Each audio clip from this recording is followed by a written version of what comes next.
మొదట ఒకటి గుర్తుపెట్టుకోండి, మీ డబ్బు మీది కాదు. రెండవది, డబ్బు నీ చేతికి వచ్చినప్పుడు సంతోషపడు, దేవుణ్ణి స్తుతించు. ఏ మనిషి ద్వారా వచ్చినా, నీ కష్టార్జితమైన జీతం నీకు వచ్చినా, నీకు గిఫ్ట్ గా ఎవరన్నా ఇచ్చినా, దాని విషయమై నీవు దేవుణ్ణి స్తుతించి సంతోషపడు.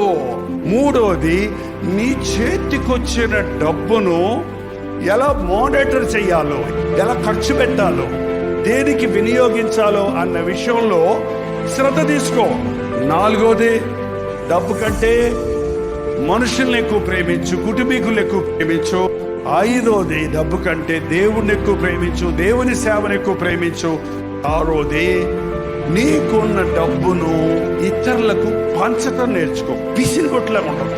7వ పాయింట్ ఏంటంటే, డబ్బు విషయంలో నమ్మకంగా ఉండు.